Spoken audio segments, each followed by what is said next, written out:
You're listening to TIP. On today's episode, I sit down with Jason DeBono to talk about one of the best and most underutilized ways to fund your real estate deals, self-directed IRAs. Jason is the vice president at NuView Trust Company, a leading self-directed IRA custodian, and is a successful real estate investor himself, having done flips, rentals, and even been a hard money lender using his IRA. This topic may be new to a lot of investors. It's one I've only studied a little bit myself, but I do plan on using it in my own real estate investing very soon. I often get questions from listeners asking how they can fund their real estate deals if they don't have a lot of their own money. Well, self-directed IRAs from other people can be a great way, and you'll learn all about that throughout this episode. So without further ado, let's dive into this week's episode with Jason DeBono.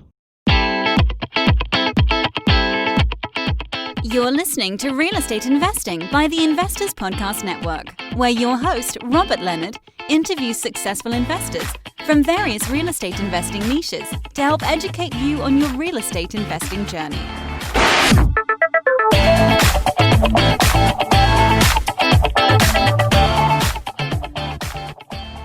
Hey everyone, welcome to this week's episode of Real Estate Investing. I'm super excited to have with me today Jason DeBono. Welcome to the show, Jason. Hey, Robert, good to be here. Thanks for having me. Tell us a bit about yourself and how you got to where you are today. I go back to kind of the last 15 years of being here, and it really started with Dad saying no, which is kind of interesting. You can't do that. And I was a senior at UCF in Central Florida trying to kind of figure life out, and I couldn't quite understand what I wanted to do, but I knew selling clothes at a department store probably wasn't where I wanted to be. And so I went to an internship expo looking for some opportunity to get in the real world and stumbled across NuView and got to the interview and had no clue what they did. Called Dad. Dad said, yeah, you can't do that. You know, I asked my broker about that before. He said, no. Obviously, that kicked the intrigue level up quite a bit. And it was an interesting interview because it turned a little bit more into an educational seminar than it was more of an interview. And it was my dad's response when I left and called him and said, hey, Dad, you're not going to believe this, but you can do this. It is legal. Here's why your broker told you that. And it was my dad's reaction of kind of a, wow, I wish I'd have known this 5 years ago, that caused me to say, you know what, there's a lot of people just like my dad out there that need to hear this story. And here I am 15 years later, still telling the story. Yeah, I'm excited about our conversation all about self-directed IRAs, which is what you were alluding to there, and specifically using them to invest in real estate. Because like you said, I think it's really a great opportunity for a lot of investors, especially new investors.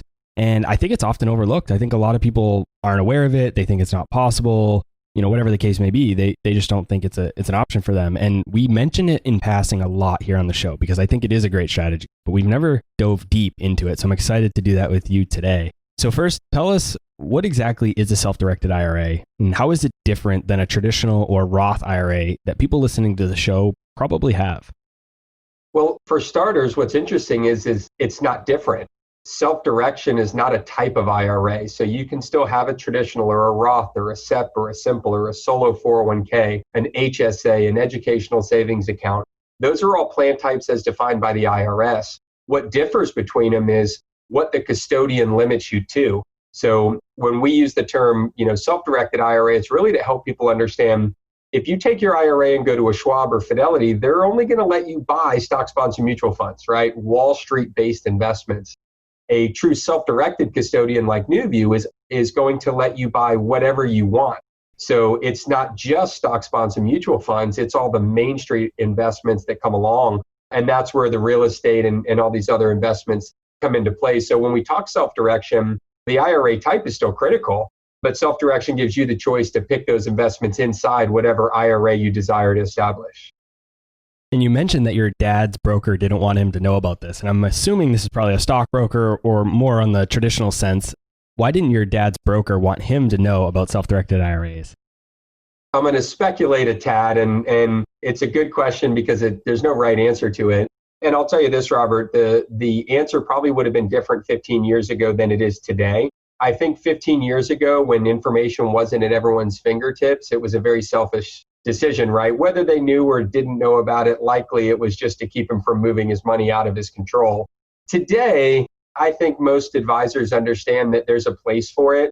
I haven't heard someone say that it's illegal or anything along those lines in quite some time. I think most advisors realize that, hey, listen, some of my clients are probably better suited picking their own investments and duplicating some of their personal investment strategies, which tend to include real estate inside a tax advantage vehicle like an IRA. So today, thankfully, we're seeing a significant amount of advisors really push business to us because they realize if they tell their customer they can't do it, it won't take but about 10 seconds on the interweb to figure out that they can. And that's not how you build trust with your customers. So different answer today than 15 years ago. But at the end of the day, I think it just boils down to either lack of information and knowledge or not wanting the assets to leave their control.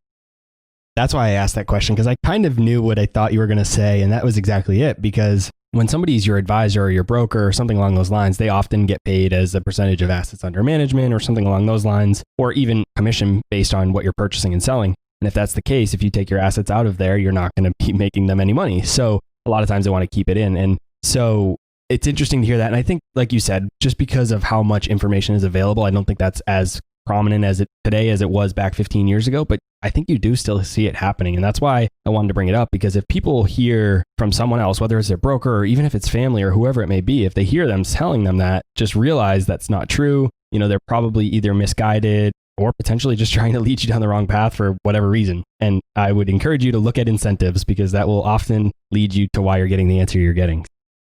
On that note, when my dad set up his account with us, shortly after I took the job here, when he sent his statement in, his retirement account was held in an annuity, a 5-year annuity at under 3%. So obviously that advisor had one interest in mind, and that was making as much money off my father as possible. And it's sad, because you go to some of these people for trusted advice, and I do believe it's still the minority of the advisors that are focused more on themselves than their clients. But we see this a lot with clients that come to us and think their advisor has been steering them in a good direction, but buying an annuity in an IRA that's already long-term, where you don't get any tax benefits of the annuity that you don't already have in the IRA is just the only reason you make that investment is because someone got a healthy commission on it. And I'm no annuity expert by any means, but I have done a little bit of reading on them, and I know that the commissions can be pretty steep on them. So I'm sure that plays a big role in it. And like I said, always look back at incentives. That's where a lot of things will be born and why they say certain things. So when we look to use this type of an account, an SDIRA or a self-directed IRA, to invest in real estate, how does that work? And I know that's a broad question, but what is the process for an individual real estate investor to use these funds to invest? So every investment's a little different. So you're right, it's a little broad, and there's no necessarily one size fits all answer, but I'll talk in kind of general terms. The first step in the process is you've got to have a custodian that's going to let you hold real estate. So if your account is sitting at Schwab, Fidelity, Merrill, chances are, unless you got a significant portfolio with them, they're not going to let you do it. So the first step is you got to move your account to a custodian like NuView that can provide the services needed to keep your IRA and IRA while still allowing you to hold real estate investments. Once the account is set up, then step 2 is identifying your investment. And really that's the part where it's the self-direction. You get to go out and do your own due diligence, look and see properties that you know and understand, determine that the numbers make sense. And then once you've determined that, you will request that purchase through our team. So most of it can be done completely electronically. Obviously, depending on the deal, there's still some stuff that has to trade hands in paper format. But for the most part, it's just a matter of notifying NuView, providing us the information on the investment, and then authorizing all the money movements when they're ready to go out. Once that transpires, the IRA now owns the asset, and any income associated with that asset, rental proceeds or anything, all come into the IRA. And then if there's expenses, so if you own a rental property and you got to pay a plumber or you got to pay other expenses, you can go right onto the website, just like you would to Bank of America, go onto the bill payment section and queue those up, and they'll be paid out of the IRA proceeds as well. So all money in, all money out of the IRA as it relates to the to the real estate investment. What role does the custodian play when it comes to self-directed IRAs? And what are some of the most important things to look out for when you're choosing a custodian? So our role is passive, and every custodian that's in this business is passive. That's what allows us to do what we do. That means we're non-fiduciary. So we provide no investment advice, no investment endorsement or discretion. Everything that our clients do is our client's choice. So our job is to take direction from the client, act on that direction, and keep track of everything that comes in and out of the account and report it to the IRS as required throughout the year. And that's really the role that we serve. in terms of identifying a custodian, I think there's a couple things that you're going to want to look for. Number one is, what is their educational format and platform? With self-directed accounts, there's a need to be educated, right? We're talking on the show today, and there's a lot of people listening that may be familiar with a self-directed account in general terms, but they don't know the first thing about how to go out and operate one, or what the limitations are, or what the boundaries are. So, having a custodian that can really provide good educational content as part of their business offering, I think is critical. The second thing is what's their responsiveness? So when you pick up the phone and call their office, does someone answer? Do you get a live person? Or you jumped into voicemails and you got to wait? And I always tell people, if you ever evaluate any service business, whether it be a custodian like us or anyone else, never make a judgment on the sales folks. They're paid to answer their phones and return calls. Call in like you're a customer and see what it takes to get someone on the phone and what that process looks like, because that's critical. And then lastly, how are they regulated? Not everyone in this business is a custodian. So a custodian is someone typically with a trust charter. So we're chartered in the state of South Dakota as a publicly chartered trust company. We're audited by the Division of Banking in South Dakota. We have capital pledges to the state, meaning we have money that just sits on pledge in South Dakota to ensure the safety and adequacy of the client accounts that we hold. Not everyone is held to that same standard. So make sure that you understand, regardless of who you're talking to and how enjoyable the conversation is, what's their financial backing? Are they a registered trust company, or are they an administration company that rents the services of a trust company? Do they have capital on pledge, that sort of thing? So if you're going to give your money to a group and organization, make sure that an organization in good financial strength.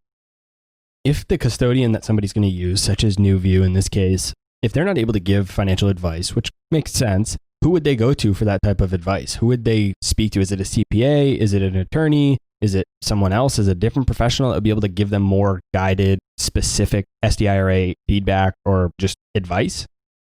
I wish there was an easy way to answer that question, and it's certainly a good one. Typically, CPA level professionals provide tax-related advice. Legal professionals provide legal-related advice, and we do push clients to those types of professionals frequently, depending on what they need. But when you get into the individual investment advice, it is a challenge, because obviously you can go get all the advice you want in the stock, bond, and mutual fund market by someone that's commissioned to do so. In the real estate market, people aren't paid the same way. They're not incentivized the same way. On that note, there's lots of groups, clubs, and associations that exist that provide really good information. So depending on where you reside geographically, there's real estate investment associations. I personally prefer nonprofit ones versus for-profit ones. I just think your information is going to be a little bit less skewed, not to say that it will be, but the less likelihood of being steered in a direction that's financially viable for others. So the nonprofits tend to be good. Obviously, shows like this, I think I commend everybody that's on here. One of the things that we're big on is education, and I applaud everybody that's taken the time, whether you're driving, sitting at home, or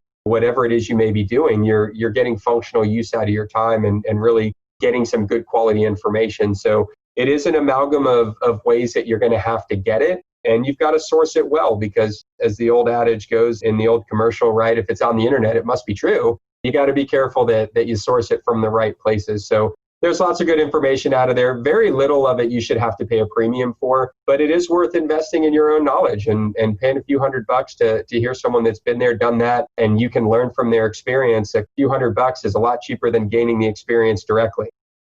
And now my next question, we talked about how for tax advice, somebody should consult with a CPA. And so I'm not going to hold you to necessarily exactly what we're going to talk about, but I want to get at least a little bit of a high level conversation around this. So, and this is going to be a little bit specific to the US, but when you invest in real estate through a self-directed IRA, do you still receive tax benefits? And the reason I ask this is because one of the biggest reasons a lot of people get into real estate is because of all the amazing tax benefits that we get, whether it be depreciation, all kinds of other different things you can get as a US citizen investing in real estate. So whether it be from investing in a retirement account because you get deferred capital gains or pay your taxes up front and then not pay it on the distribution at the back end. So do you still have those tax benefits? And then do you also still get the real estate tax benefits such as depreciation? This can be a little technical, and I'll do my best to stay at 20,000 feet just to make sure we don't get too deep in the weeds on it. But at face value, the short answer is you cannot double dip. But understand the way tax benefits work. So when we look at tax deductions, right, depreciation and other things for owning real estate, those are tax deductions, right? You can use those to minimize the tax bill associated. So you have to have income that's taxable to be eligible to use your depreciation, other things to reduce against. In an IRA, none of your income is taxable. So you're not giving up the credits or the depreciation, you just simply don't need it. So I use the example of it's kind of like if I gave you a $20 coupon. Well, if you go to the mall and you have a $20 coupon and you buy a $15 shirt, they don't give you $5. You just get whatever credit. So the net result, the best result you can ever happen is zero on your best day. Well, if you bought a $40 shirt and gave them a $20 coupon, you're out of pocket $20. In an IRA, there's no coupon, but there's no price for the shirt. So you are gaining significantly more value by eliminating the top line number, which is the actual expense amount, and foregoing the second number, which is the discount. So discounts only matter when you have something to apply it against. So the beauty is, and I'll if I can take just one more second on this question to elaborate on the value of IRAs, and I want to help people understand the people that truly build wealth, and I hate to say the wealthy build wealth, right? I mean, that sounds like such a dumb statement, but it's true. We all know the rich get richer, and the reason the rich get richer is they understand how to keep more of what they make. So where the average investor goes wrong is they chase yield. I want to make 20%, and that's not good enough. I want to make 30%, and they go chase yield. And what happens when you chase yield or you chase return is it's like hitting a home run. Well, if you look at the stats, almost historically over time, the number one stat associated with the highest home run hitter is generally the highest strikeouts, because they get the big heavy bat, they swing as hard as they can, and they either strike out or hit a home run. That problem is what plagues so many investors today. They're focused on yield. What most smart, prudent, wealth-building investors are focused on is really understanding the way to keep the most of what they make and then yield. So I'll give you an illustration in dollars. If I take $1 and I double it every year for 20 years. So what most Americans do is they take the dollar, they keep it in its regular dollar state, meaning taxable. They double it every year. So they take $1 and make $1. Then they take $2 and make $4, turn it into $4. Well, what they don't realize is every year they pay tax. So assuming they're in a 25% tax bracket, at the end of 20 years, they'll have taken that dollar, doubling every year, less 25% tax, and they're going to have about $78,000. Now, most investors will high-five their friends and family members, and they'll go on social media and say, look at me, I just turned $1 into $78,000. And by every account, most people would say, wow, that Jason's really killing it.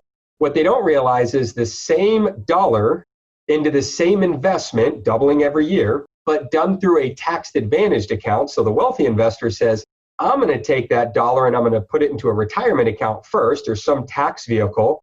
Then I'm going to take the same dollar, put it in the same investment, doubling every year. That person that makes that decision first has significantly more money than the $78,000, all the way to the tune of $1,045,000 or so. So same investment amount, same investment, but the wise investor simply put it in a tax beneficial vehicle first and made a little over $1 million. And the other investor who didn't know better or didn't have the resources or didn't take the time to educate themselves only made $78,000. So if you're listening today, you ask yourself, what type of investor do you want to be? I mean, the answer is clear. We all want to be the $1 million guy or girl, not the $78,000 guy or girl. So when you think you're doing well, understand that there may be a better way to do it, and education is the key. And this is what keeps the wealthy wealthy, because they know these tax advantages exist. And an IRA is that vehicle. And you need to look at these investments on a net basis. So you could have, somebody could be chasing a return at, say, 10%, and they're going to be super excited about that. And they're going to, say, forego an 8% return because they say, well, 10% is obviously greater than 8%, right? But assume that 8% was in a tax advantaged account or it was tax free for whatever reason. But now that 10% isn't tax free, and so now you maybe say you have a 30% tax rate. Now you're down to a 7% return where that 8% would have been better. But to your point, the wealthy probably would have taken the 8 because they would have realized that. But those who are not educated about it would have probably chosen the 10 because on a gross basis, it looks like it's more, but in reality, it's not. And similar to taxes, you could say the same thing about fees. I mean, thankfully, a lot of trading commissions and things like that are coming down in the stock market, but just fees and retirement accounts in general, they have the same effect as taxes. And if you do a calculator, just like you were just talking about, you can see the profound effect that fees have on returns. You're spot on from a fee standpoint. So in our business, we charge fees. We don't have any other way to make money. So when people come to us, I can't tell you how many times I've had customers say, I can't believe you're going to charge me for my account. Fidelity doesn't charge me. And I'm thinking to myself, do you really believe that? Fidelity's last time I checked, is not a nonprofit. I mean, Fidelity is a billion-dollar profit company, and they're not doing that by charging you no fees. So I think the naivety of investors, I mean, Wall Street has conditioned us to be exactly where they want us. They want us chasing yields and buying in when the tail end and catching the last little wave of growth. By the time the Main Street somebody is investing into a publicly traded security, they may think they're doing well because it went up 10%, but when that thing drops 20, 30% because all the big money left first, generally it's the individual investors holding the bag. So just because you don't see the fees doesn't mean they don't exist. The Fidelities of the world make a significant business and a significant return. The average mutual fund's over 1%. So if you think about it, every mutual fund you buy, you're paying over 1% of the value annually in fees just to be in the fund, whether it makes money or not. So it's a very expensive proposition to be in Wall Street backed investments.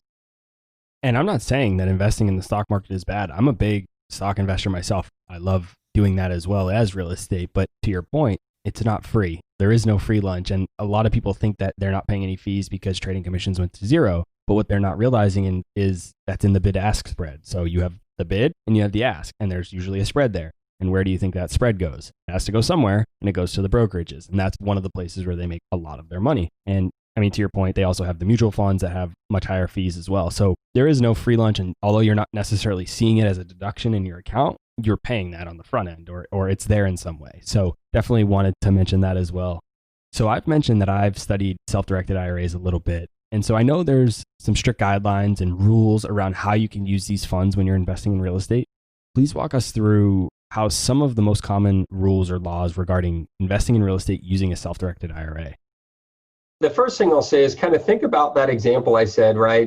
The dollar doubling over 20 years in a taxable account is about 75 grand, and doing it in a retirement account is a little over $1 million. Well, obviously, because of that spread, the ability to generate significant returns and keep them all, the IRS puts a pretty strong fence around that tax benefit. They want to make sure that there's no opportunities for people to funnel money in or out of these tax advantaged accounts. So they want people to use IRAs as true passive accounts to get to retirement, but they don't want them to use them as tax shelters.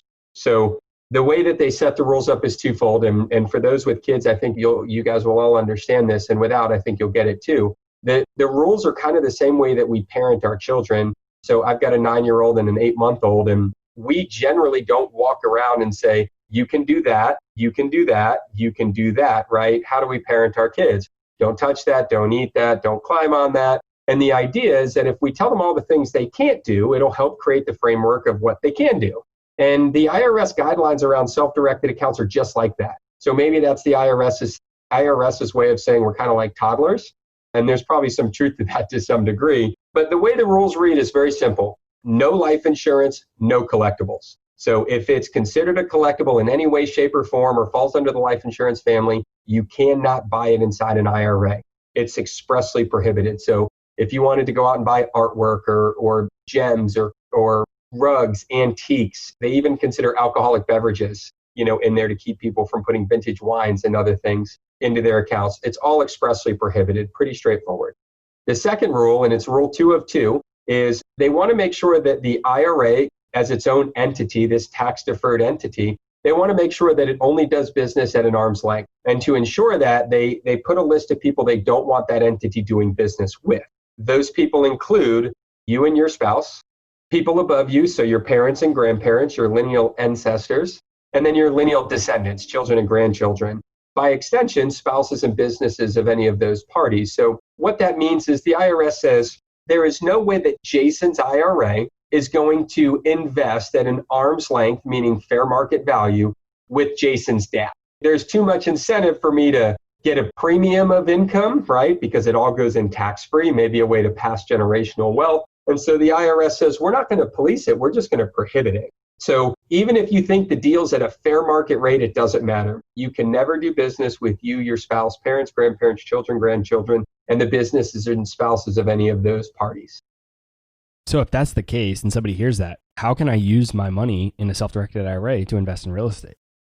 So you can buy anything else. So what they're saying is you can buy real estate. So my IRA could go out tomorrow and buy a piece of real estate. Let's just say a single family home in Denver. I could do that tomorrow, no question asked. If the property was currently owned by my father, I couldn't do it because my dad would have to sell something to my IRA. Well, think about it this way. If my dad sells it at a severe discount, he gets a loss on his personal taxes, and I buy this $1 million property for 50 grand, and now I have $1 million asset in my IRA that only costs 50 grand, and that's completely tax-free. I mean, you can see how easy it would be if they allowed it to commit tax fraud.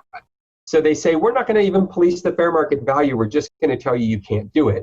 So I can buy a property, I can rent the property, I can sell the property, I can hold it as long as I want. I just can't buy it from that small group of people. I can't sell it to that small group of people, nor can I rent it. But I could buy a piece of real estate tomorrow, and I could rent it to you, Robert, and your family to go move into.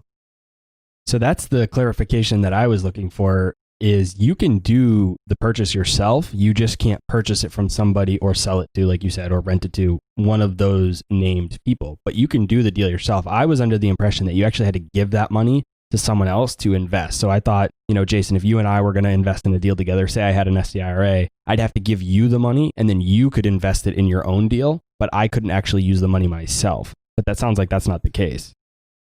Unfortunately, there's so much bad information out there, and that's the hard part about the internet. If you can fog a mirror, you can call yourself an expert and put something on there. And we deal with this all the time with what we refer to as just common misconceptions, and it happens all the time. But to your kind of comment, the issue is not what you buy. The issue isn't about giving the money to someone else. The issue is just simply stating your investment can't include those parties. But as long as it doesn't include those parties, I've got clients that own single family homes, multifamily, duplex, triplex, raw land. We have clients that own boat slips, burial plots. We've got clients that own orange groves and citrus groves and hunting land and mineral rights and, clam farms and stuff that you kind of go, holy cow, I didn't even know you could put money into something like that.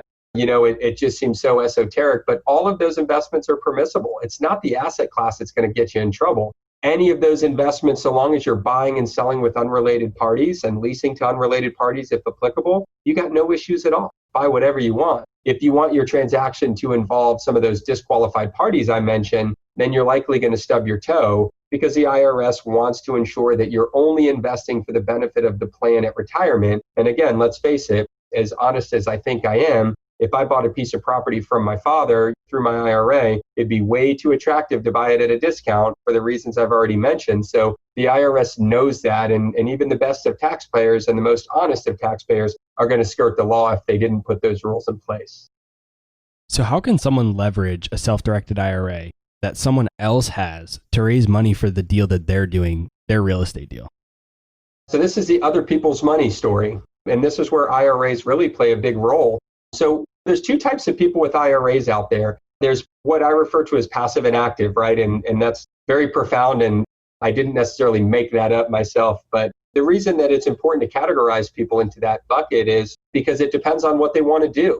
Active people are going to go out and find their own deals. That's just how they work and operate. They're willing to invest the time. They don't want to give up any of the interest. They're going to go find the properties. They're going to go through that process. Those people aren't interested in investing into someone else. They're going to own it from start to finish. Those individuals that are active need money to get these deals over the finish line. And so those people look for the passive people, right? The passive people are someone just like myself. I've got a W-2 job. I've got 50 employees here and a day-to-day that keeps me so busy. I don't have time to go out and knock on doors and find properties. So I got 10 or 12 people that I know really well that I got to know over the years, and they call me when they have a deal. Hey, this is the property. This is what I found. And we come to terms on what they can pay me for my money. I use my IRA for that. And we come to terms on something that makes financial sense for the deal. I want them to make money because I want them to do more of it. So they keep calling me with deals, and I want to make enough money that justifies the risk I'm taking. So active people love passive people love active people.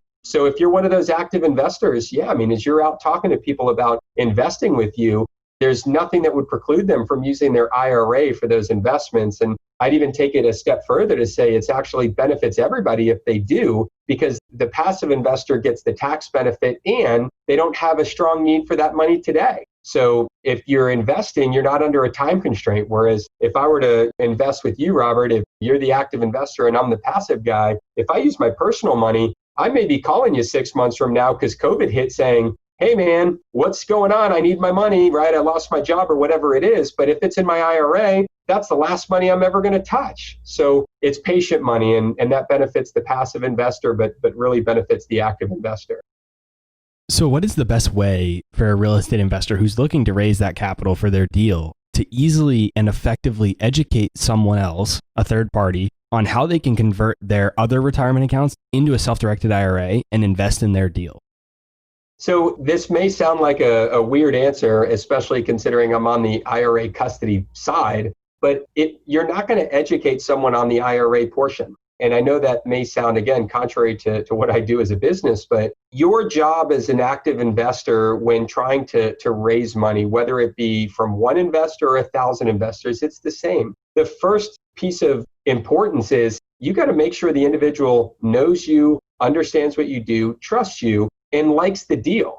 Going back to that shirt example, it doesn't matter how someone's going to pay for the shirt if they don't like the shirt to begin with. So if you walked into a store and the first thing out of someone's mouth was, "Hi, Robert, welcome to ABC retail store. How are you going to be paying today?" That's really what an IRA is. It's just a form of payment. So when you're out talking to investors, we encourage all the groups that we talk to is your job is really to help them understand who you are, what you do, and how you're going to be a good steward of their money. The second thing is you have to do that. If you tell them you're going to do something, do it.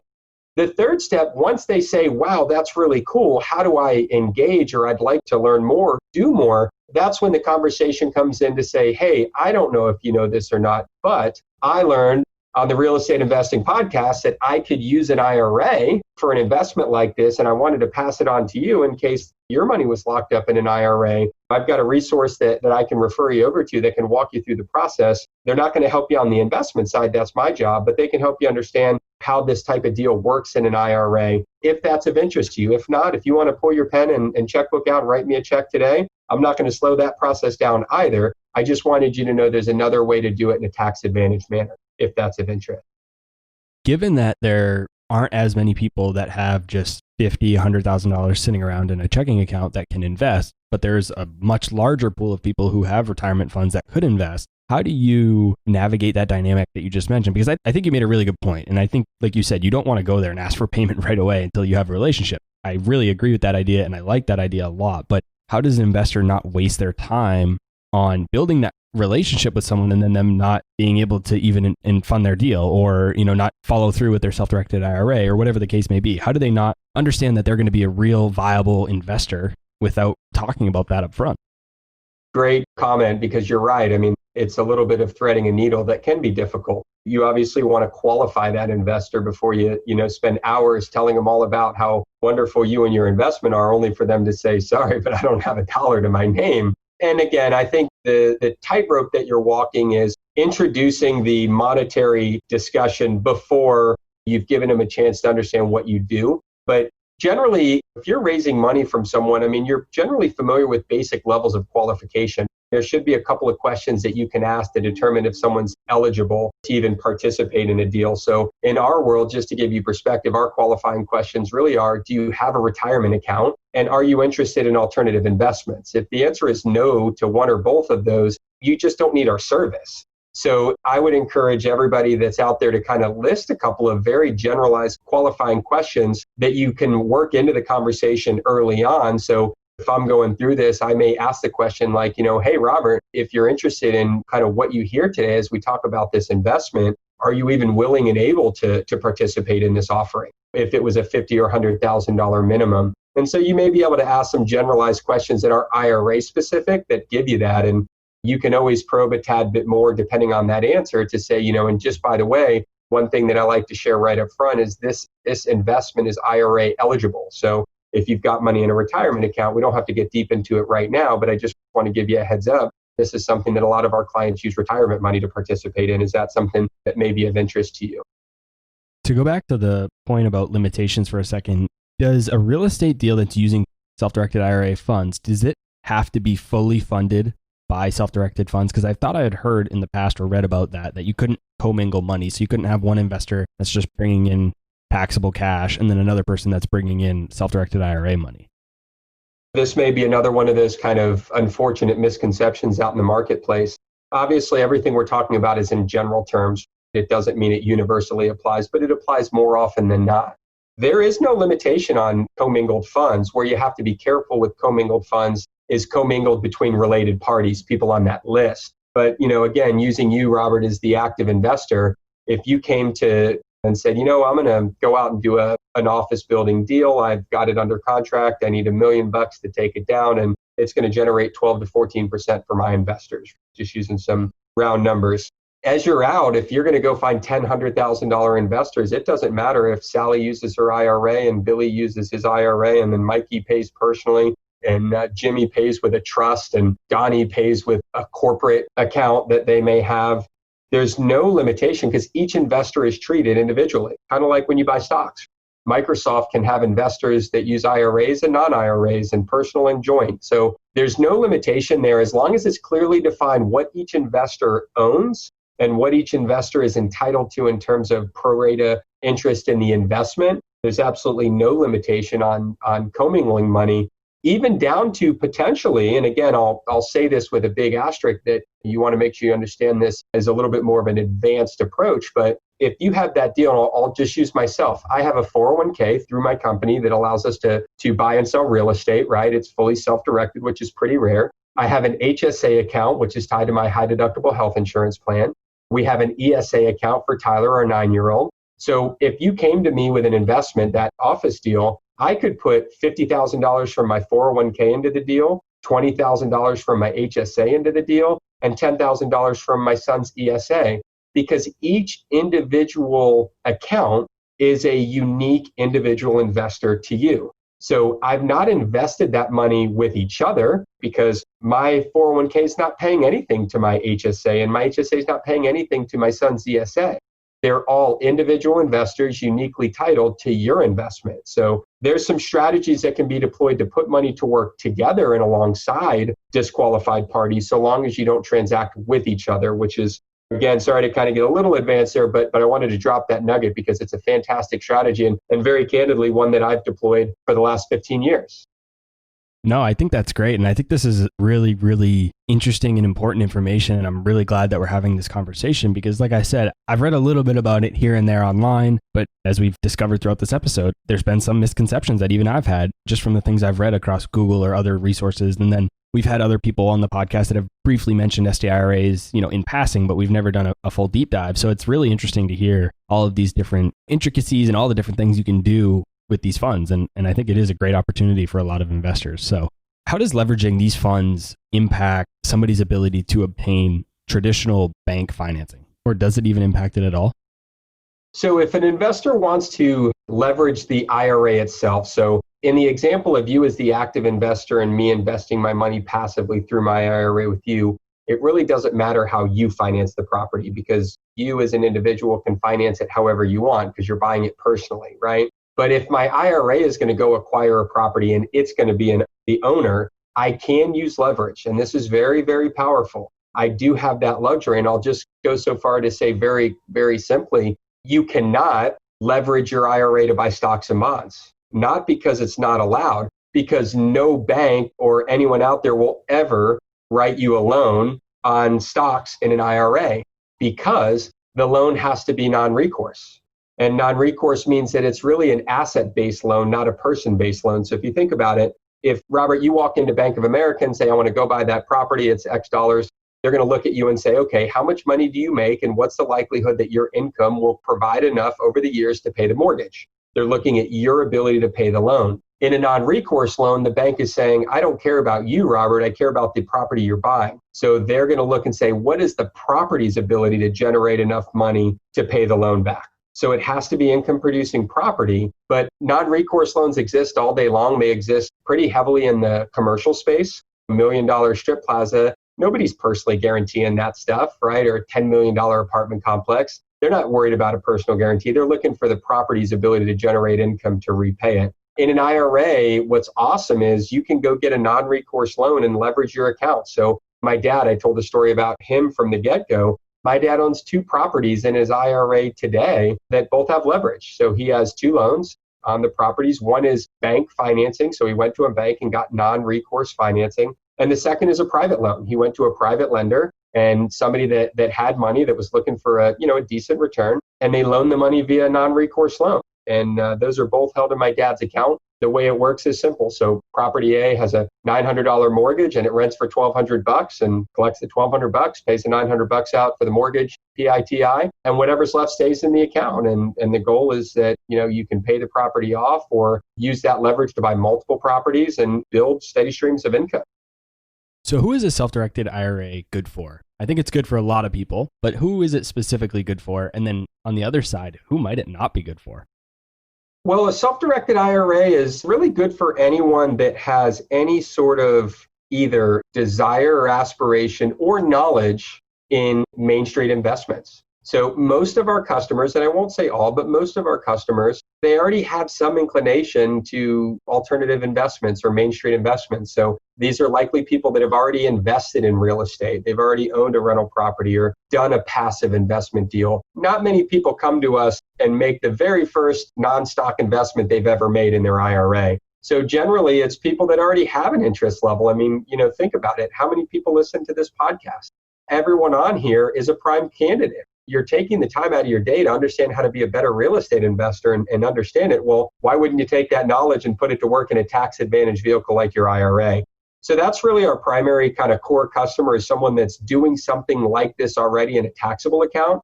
And they just want to join the club of people that are keeping more of what they make and doing it in a tax advantage way. Who is this not for? When I say it's not for, I'll paint a little bit of a bigger brushstroke. It's really for people that don't want to go out and do their own due diligence. Because even if you're going to go be the active investor and I'm the passive, it doesn't mean I don't have due diligence to do. I still need to do my due diligence on you. I still need to look at the deal. You tell me you're going to make $1 million on a deal and it's crazy, I need to know that up front. So for the people that aren't willing to do that, and there's a lot of people, and they may be unwilling because they just don't want to, or they may be unwilling because they don't have an interest or understanding. So in either case, this is really not for people that don't know a whole lot about investing and don't want to put in the time and energy to learn it. I'd also say that nearly everything we've talked about throughout the episode so far has been pretty positive about self-directed IRAs, but almost everything in this world has drawbacks. So what are the disadvantages or some of the issues, not necessarily limitations, but issues with using self-directed IRAs? So the biggest issue that we find is it's the self and self-direction. It means you have to go find your own investments. And what happens for a lot of investors is it sounds great in theory, but as a practical matter, they don't want to actually do it. Kind of like going to the gym. It sounds great in theory, but a gym membership does you no good if you don't physically go to the gym. A self-directed IRA does you no good if you don't physically put the effort in to find investments for it, because we won't. And I've had customers after a few months call and say, I just haven't had a time to go do it. Can you tell me what I should put the account into? And I have to tell them, it's probably best you don't have this account because I can't help you with that piece of it. That's not the role and responsibility that we play. So yeah, it's really the biggest challenge for many people, and the biggest drawback is that you got to go out and find investments. And it's not easy. It's not hard. I'll say that. If I can do it, it's certainly a testament that it's not hard. But it's not easy. It's work. Even as a passive investor, I still got to go find deals. Yeah, that's what I was going to say. It might be a little bit difficult. I mean, it's doable, and it just takes a little bit of work. I mean, if you're going to get good returns, nothing comes free. We talked about this. There's no free lunch. You got to put in a little bit of work. So we've also mainly talked about self-directed IRAs to invest in real estate, but I know, and you've mentioned it, but I know there are a lot of other options for investment when you're using a self-directed IRA. So briefly walk us through some of those other assets or asset classes that you can invest in using your self-directed IRA that you can't necessarily access with a traditional retirement account. So it really boils down to, we'll call it 3 main categories, and they're almost equally split in terms of our asset holdings here. We've talked that 1/3 is real estate. We've talked all about that, and it's real estate of every possible type you could imagine and then some. The second category is debt, private notes and loans. So there's a significant amount of this. Some of this is real estate backed, so it could fall into either camp, but in our system, it means that somebody has lent money on some sort of repayment terms. And this could be personal loans, this could be loans. And I'll give you an example of something I've done from a lending standpoint. And this is how I do a lot of my investments passively. So I've invested passively as a lender to hard money. So I've given someone money to go do a deal. I've done a private mortgage on someone that was buying a property. I've done a personal loan for someone that had some credit card debt at significantly high interest. And so I was able to cut the interest in half while still making double-digit returns for me. And this individual was able to really cut their debt servicing in half. And that turned out to be a great investment for both of us. We both won at the end of that. All of those are private loans. You can lend money privately to companies as well. We have clients with loans to convenience stores secured by a liquor license. So to bars and nightclubs and restaurants. So we see a little bit of everything. But yeah, this basically a loan means that someone has agreed to repay you under terms, non-equity position, debt position. The third category would be private company investing. So this is syndications would fall into this if you're investing into a syndication, but this also includes operational businesses. So I think everyone is familiar with Uber and Lyft. I mean, those companies not too long ago were private. So yet they raised millions and billions of dollars. Well, every single company early on takes on investors. Every single one. And obviously, we'd all like to be the second or third investor. Hell, I'd like to be the 50th investor into Uber. But there's lots of those opportunities right in our backyard, and certainly not Uber level. But there's lots of successful companies that are private that take on investors. And so you can buy stock in those companies just like you do a publicly traded company, but it's private. You can't sell it easily. And so you're a little more confined to your ownership. But those are kind of the big three categories. When I say miscellaneous, it's not because it's not important. It's just the numbers are a little bit smaller in terms of overall asset class. Precious metals, cryptocurrency, those probably are kind of the highest tax liens, tax deeds, tax certificates. You got a customer that owns a racehorse. You name it, you can do it. That last category is, it may be the smallest as a percentage, but being on the custody side is probably the most fun for me. I see some pretty interesting stuff. Yeah, I was going to say it might be the smallest percentage, but it's probably the most fun. Jason, I've mentioned it a couple times throughout this episode. I've really enjoyed our conversation. I love learning about this stuff. I think it's such a good opportunity for everyone listening to the show, really for all real estate investors or really any investor. So I know a lot of people listening to the show today are going to enjoy the conversation and are probably going to want to learn more and connect with you. So where's the best place for them to go to learn more about you and connect with you?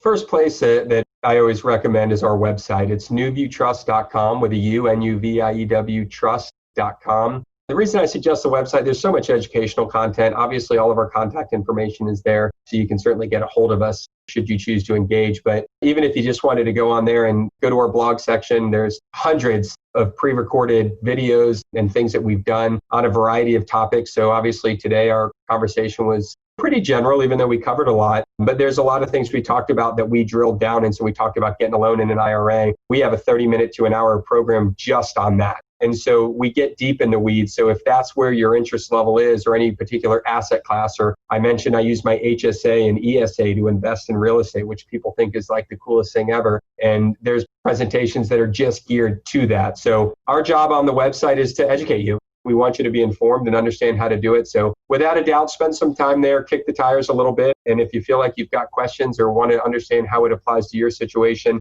all of our contact info is on there, and we certainly would love to chat with you. I know I've spent quite a bit of time myself reading and watching videos and just going through all the different resources on the NuView website. So I highly recommend that everybody listening to the show today goes and does that themselves. I know you'll learn a lot of great information. Jason, thanks so much for joining me. I really appreciate it. Robert, thanks for having me. It was a lot of fun today. Thank you. I hope that this week's episode gives you another idea of how to maximize all the resources available to you in order to scale your real estate portfolio. As always, relevant links and contact information are in the show notes below in your favorite podcast player or at theinvestorspodcast.com/real estate investing. Thanks so much for joining us on this week's episode of Real Estate Investing, and I'll see you again next week. Thank you for listening to TIP. To access our show notes, courses, or forums, go to theinvestorspodcast.com. This show is for entertainment purposes only. Before making any decisions, consult a professional. This show is copyrighted by the Investors Podcast Network. Written permissions must be granted before syndication or rebroadcasting.